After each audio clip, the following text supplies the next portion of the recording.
Coming up, Universal has announced 2 more houses to their lineup for Halloween Horror Nights 30. We're going to talk about that. Maybe some more. I don't think so, but definitely that on this week's episode of the DIS Unplugged Universal Edition.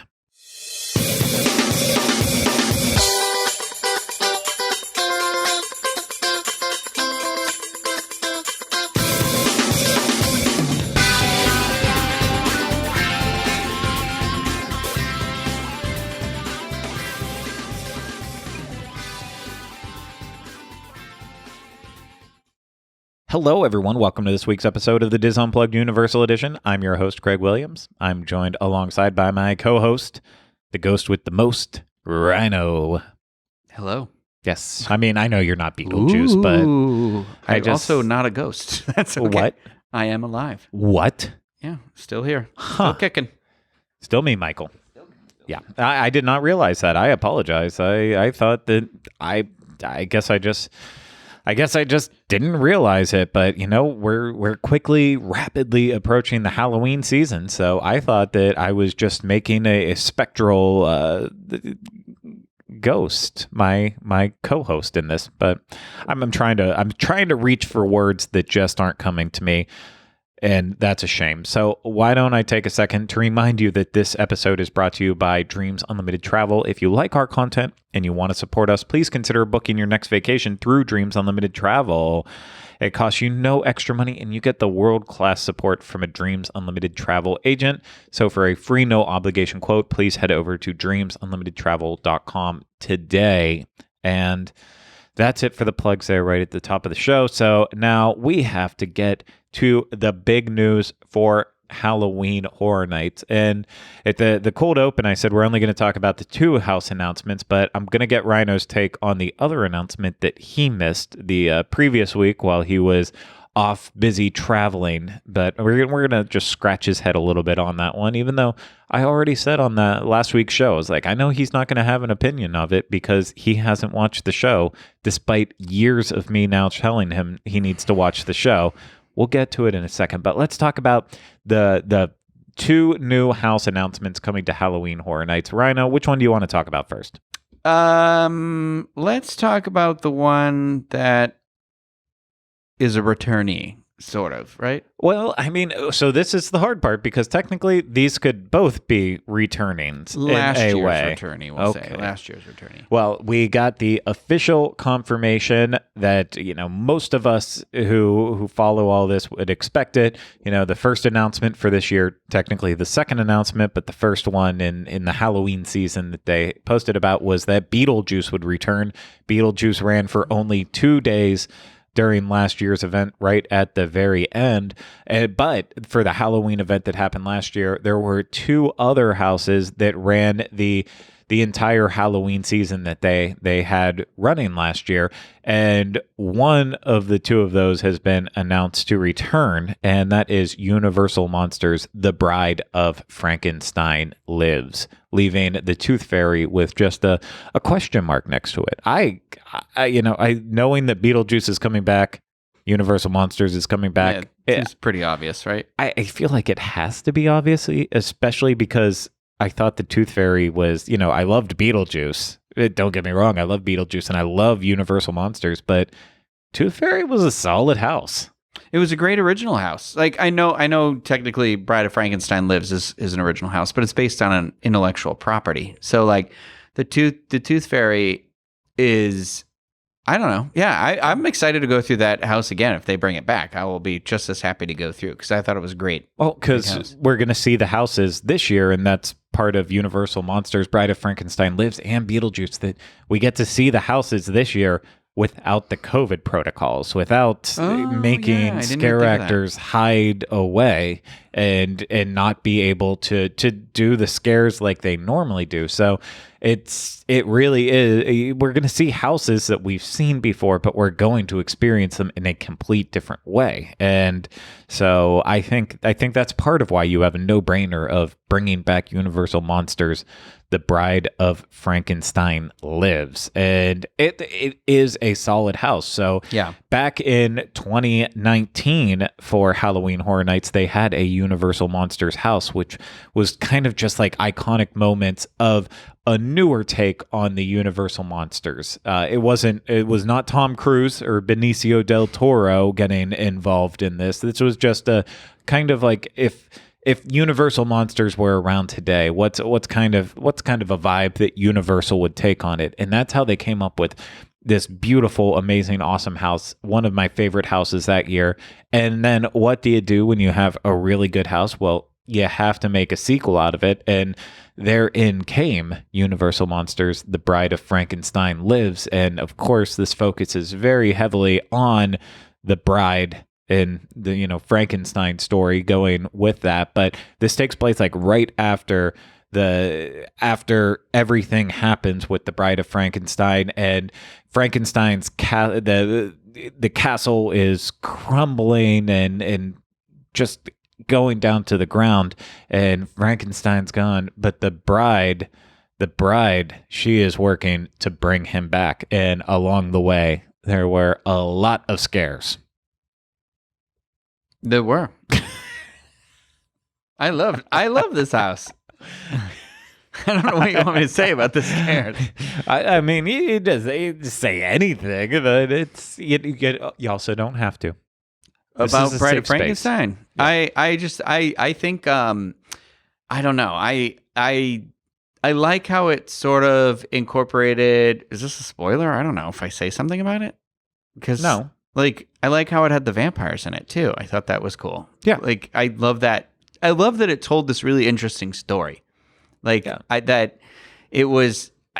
It's very clear, the story, as you're going through it, which I like. And then it's got that kind of like, at the end when it's got like Frank and her, and they're coming at you from both sides. Yeah. And I'm like, I love that because it's such an unexpected scare. But I don't know if I'm wrong, but I remember this house being in black and white.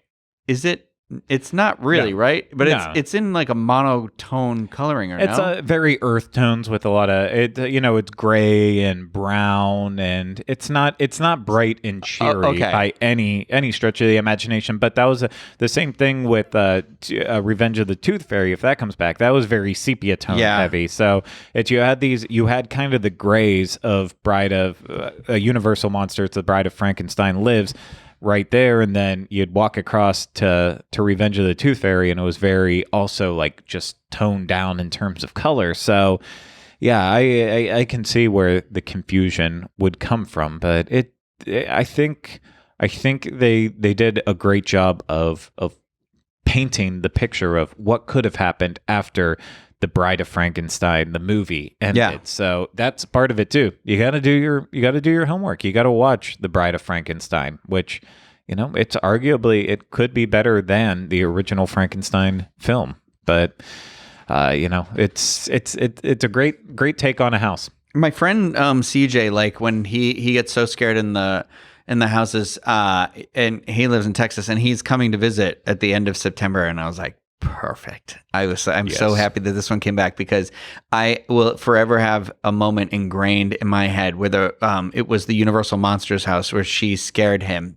He thought it was all over, and it was one of those moments where he got so scared he stood in place and just screamed because she was screaming.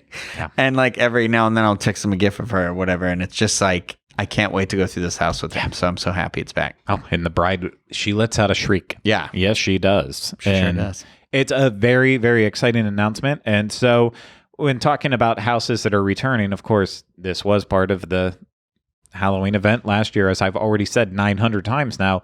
But technically, the other house that was announced here's where my question is. I haven't been paying enough attention to all of the Halloween Horror Nights rumors and talk of what is potentially happening with this year's event.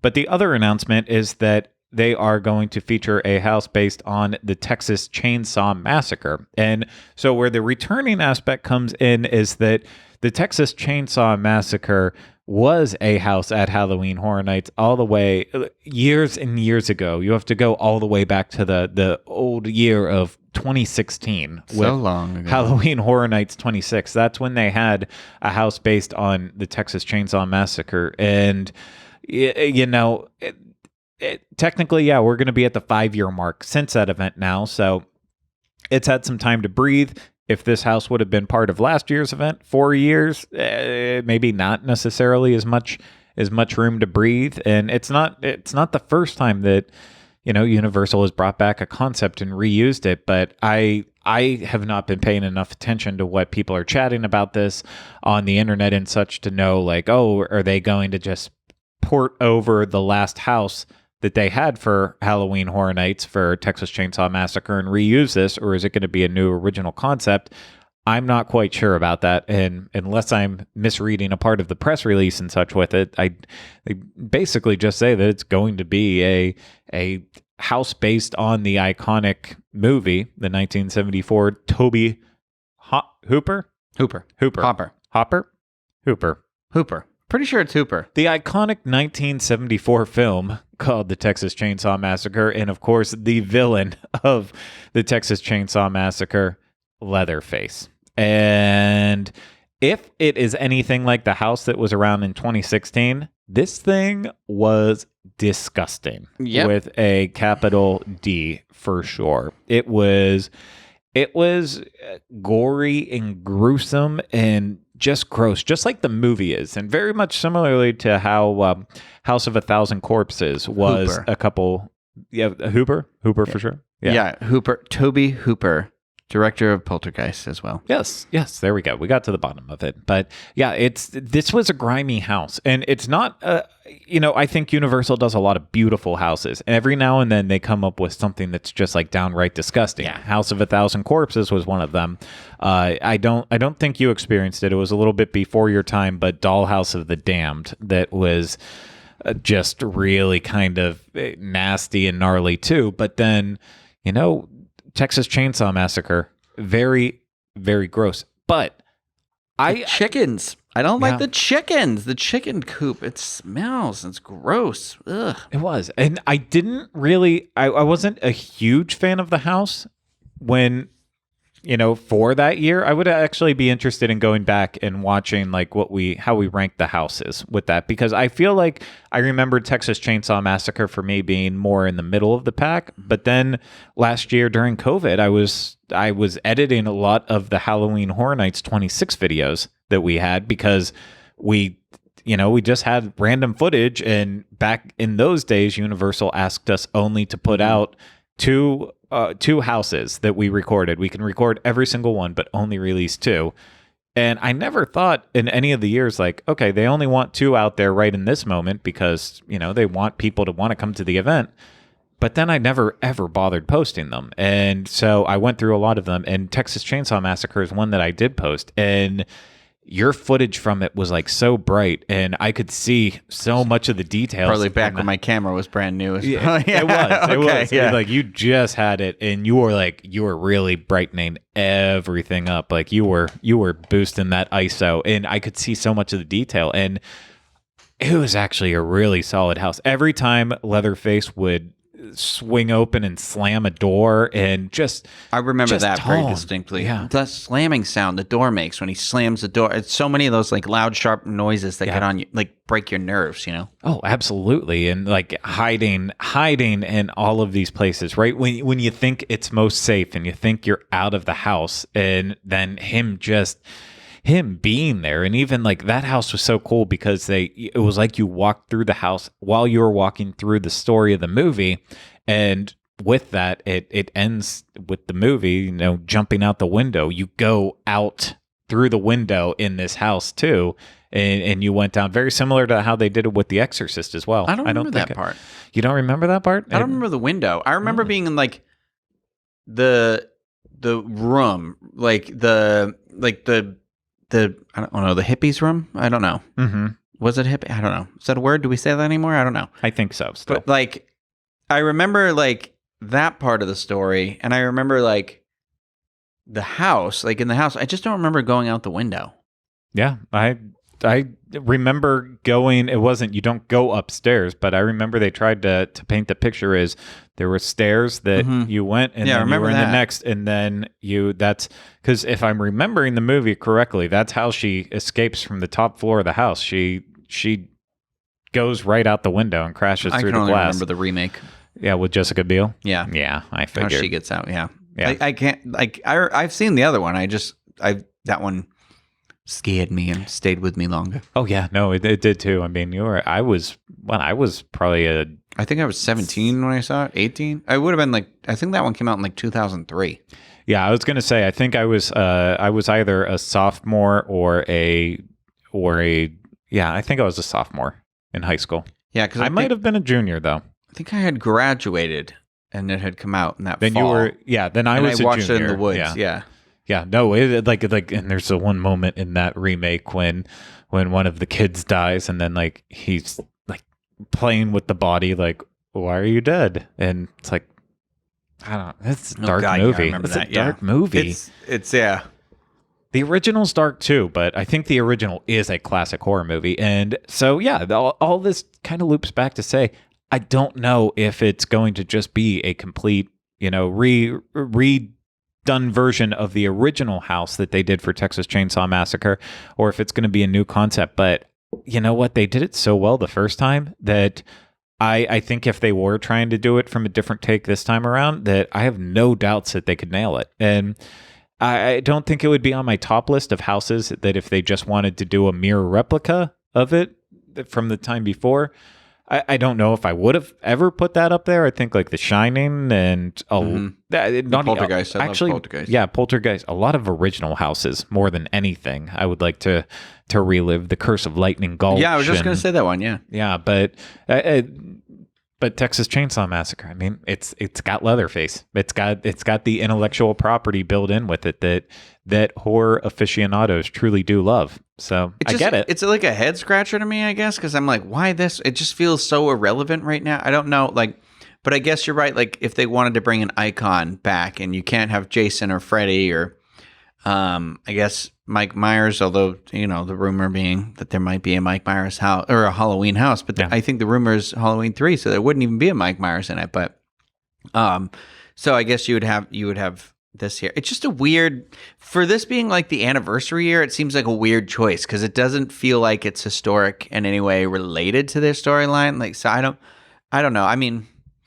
I had read that they were filming another Texas Chainsaw Massacre movie that was supposed to be a direct sequel to the original, I think, and I don't know if it was like like an old man version of Leatherface or something like that. Is what I feel like, but I don't know if that got filmed and made or if it ever got released or what happened because I think that was all during when everything was going crazy. So I mean, yeah, it to me, I'm on the same boat that you're on. As for an anniversary year, I'm not quite sure if I accept Leatherface as like anniversary worthy, but at the same time too, it's there's just different audience for everything. True. And so I think you and I line up a little bit more similarly when it comes to these houses, and even when it comes to horror movies that we enjoy. I think you and I line up a little bit more. So it's hard to get motivated for something like it, but I have no doubt that I'm going to end up really enjoying the house.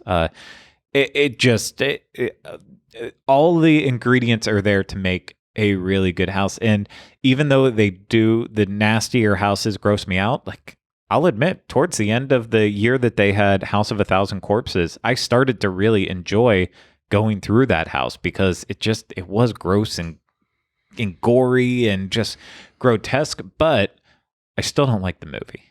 House of a Thousand Corpses reminded me of Texas Chainsaw Massacre, so that's why I'm like, are they just reusing those sets?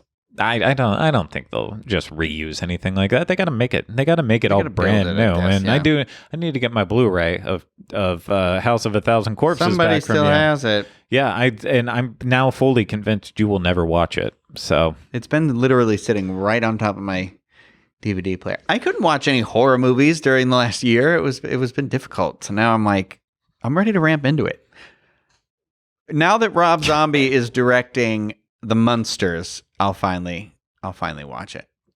Yeah, no, I mean that is a good reason why to jump on board with that. You know what that means, though? We could potentially have a Munsters Halloween Horror Night house. Yeah, and Munsters was filmed on the Universal Studios Hollywood backlot. That's so crazy. I think it was. I know for sure that the Munsters house is on the backlot.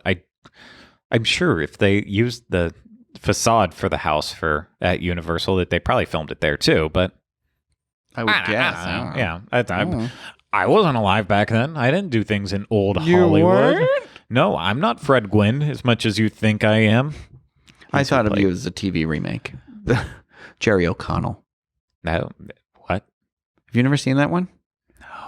Brian Fuller tried to make it, and Brian Fuller directed a pilot of the Munsters, and it stars Jerry O'Connell as Herman, Portia de Rossi as what's the wife's name on the Munsters? I'm embarrassed. All I can think is Marion, the not which she's the blonde in it. Well, the grandfather was that. Oh my gosh, the comedian. Oh my God, Eddie Izzard was the grandfather. And Whoa. they filmed the pilot, and then it didn't get picked up. But NBC aired the pilot as a Halloween special. Who played Eddie Munster? Just like a no-name kid, I think. No, Butch Patrick. I don't think Neil Patrick Harris is very Butch. What? Butch Patrick. That was the original Eddie Munster. I thought you were just telling me a Butch Neil Patrick Harris played the kid, and I'd be like, no. I think he's too old. Yeah. No, I would assume on that. So, and hey, maybe we'll figure out the name of Lady Munster too. I'm embarrassed. I loved the Munsters growing up. I can tell you now. Yeah, I it's just like because I keep wanting to say Morticia, and I'm like, no, it's not Morticia. Lily. Yeah. The fact that I can pull out of my butt Fred Gwynn played Herman Munster and Butch Patrick played Eddie Munster, but I can't think of the actual character names in the show. I guess it just goes to show I pay attention to credits more than I do the actual shows that I'm watching. But that's okay. The show I'm referring to, this is why it wasn't called the Munsters. It was called Mockingbird Lane. But it was the Munsters. Yeah. It was developed by Brian Fuller, and it had, I'm telling you now because I brought it up. It had Jerry O'Connell as Herman, Portia de Rossi as Lily, someone named Charity Wakefield as Marilyn, Mason Cook as Eddie Munster, and Eddie Izzard as Grandpa, with guest stars Cheyenne Jackson in the first episode. Wow. Yeah. All-star cast. I was going to say powerhouse. I feel like All-Star is selling it a little short. That is a powerhouse cast. And maybe... Oh my God. Mason Cook. I know who this kid is. Mason Cook is the kid from well, he was in the middle for like 20 episodes, but he is from, hold on, what's his big one? Nope. He was in New Girl. The Goldbergs. Oh my gosh. You're just Speechless. He's Ray on Speechless. That's what it was. Ray on Speechless played Eddie Munster in this Mockingbird Lane. I'm trying to think of who he was on Speechless. Ray is the brother. Okay. Yeah. Okay. That's sorry. Well, because then in my head I'm like thinking like American Housewife in the same too, and I'm picturing those kids with Speechless. Wow, that was a journey we just went on there that had absolutely nothing to do with anything we talked about here, but that's okay. So I think we've talked enough about Universal Monsters, The Bride of Frankenstein Lives, as well as the Munsters themselves, and more importantly, the Texas Chainsaw Massacre, coming to Halloween Horror Nights, kicking off on September 3rd, running all the way through October 31st on select nights. We need those multi-night ticket houses, but wait, multi-night ticket passes, not houses. Yeah, houses. Yeah. So I was like, what? I'll also use a multi-ticket house, I guess, too, if like that means I can have multiple houses. I don't know how that works. I mean, in real life, not Halloween Horror Nights houses, just real houses. But that's another problem for another time. So, Rhino, I have to still ask because I said I was going to, and I already know what your answer is. Do you have any thoughts at all on The Haunting of Hill House coming to Halloween Horror Nights? Yeah, I think I'm going to have to watch the show now. I think I am finally going to have to watch the show. So I'm going to give it a go.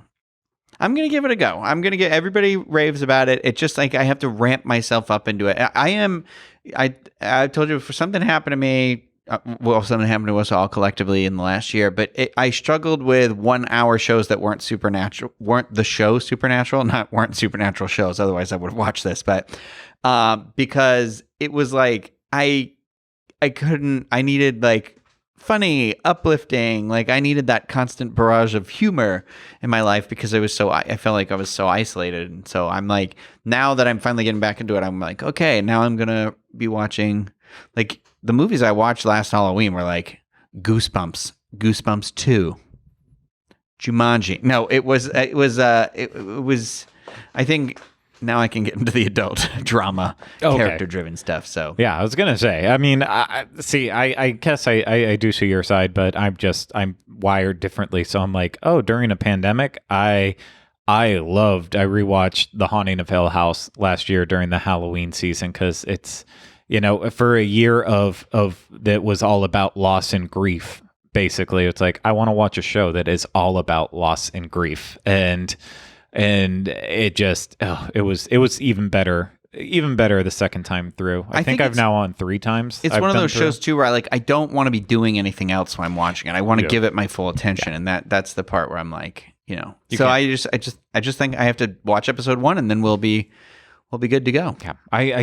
Yeah, and episode 1 is solid and it starts off strong, but it's the turning point is episode 7. Like I almost want, if you watched that first, even though you wouldn't have any context to it all and know any of the characters or anything, you would then go back and be like, I need to not just watch, but I need to absorb every single second of this entire show. It is that good. And they won't be able to translate that episode really into the house, but it is just you as a filmmaker, your jaw will be on the floor. Raul is not in season 1, is he? No, that is from The Haunting of Bly Manor. Okay. The complete different thing that features Henry Cavill putting on the most insane British accent. What? Henry Cavill's in the second season of the show? Yeah, and the first. Wait, not Henry Cavill. Who am I think? I don't know why I said Cavill. The little boy who played Elliot. Wait. Oh, yes. His name is Henry. Because that was a big deal because that was his big, like, wow, he's still in stuff again. And it's like crazy. And he's been doing stuff the whole time. And you're like, what? I just lost service because I was like, E.T. We should know this. It's a Universal property. I know. And it's one of my favorite movies. Why did Henry Cavill pop in my head, though? That just doesn't even fit with it. He's popping in all of our heads, baby. It's Superman. Henry Thomas. Yes. Gosh, I'm embarrassed. As both an E.T. fan and a fan of the show that I'm trying to sell you on, I can't even give you the correct names. Terrible. It's right back to Toby Hooper. I'll watch it after I watch Space Jam 2, and then I'll get to it. Which one will truly be scarier? That's the thing. That should be one of the houses next year. Form that alliance with Warner Brothers. Bring us Space Jam 2 for Halloween Horror Nights, because that thing is going to be scary. I believe this episode, a lot of people probably already watched Space Jam 2 as of listening or watching to this. And you know what? If it turns out to be Oscar worthy, then you know what? I'll eat my words in a couple weeks. I don't think the first one was Oscar worthy though. Was it not? I mean, we like it because we were kids when we watched it, but it's not an Oscar-worthy movie. But Wayne Knight was in it. That is a valid point. And Bill Murray. Bill Murray. Is that how it's pronounced? Bill Murray, yeah. Oh, okay. You've been pronouncing it the common way. My bad. I will try to fix that. You got to do the Wes Anderson. I do love him. Okay, well, that's going to do it for this week's episode of the DIS Unplugged Universal Edition. I hope you enjoyed learning all these facts about Henry Thomas, Henry Cavill, the Munsters, Butch Patrick, Ed Gwynn, Jerry O'Connell, Portia Del Rossi, the kid from Speechless, the canceled ABC sitcom, Toby Hooper and his Texas Chainsaw Massacre, and finally Universal Monsters, The Bride of Frankenstein Lives. I think that was the perfect recap for this show. And let me recap for you one more time. If you like our content, you want to support us, please consider booking a vacation through Dreams Unlimited Travel. But literally, watch this, and if you're thinking, wow, why would I trust these two people to help book my travel? I can tell you the agents are the complete opposite of us, so actually trust them fully with everything they do. Get a free no obligation quote on the web at www.dreamsunlimitedtravel.com. And also, if you are watching this on your way out, please hit the thumbs up, subscribe to UO Fan, and leave us comments, questions, and video suggestions in the comment section. And also, if you're listening to this, please subscribe to wherever you listen to the DIS Unplugged Universal Edition, and also leave us 5-star rating and reviews if you are enjoying the show. Okay, well, that's going to do it for this week. Rhino, thank you once again. Thank you. And thank you to everyone out there for listening and watching. We truly appreciate you. We hope you enjoyed it, and we'll see you again next week with another episode of the DIS Unplugged Universal Edition. Until then, remember, we still haven't changed the name.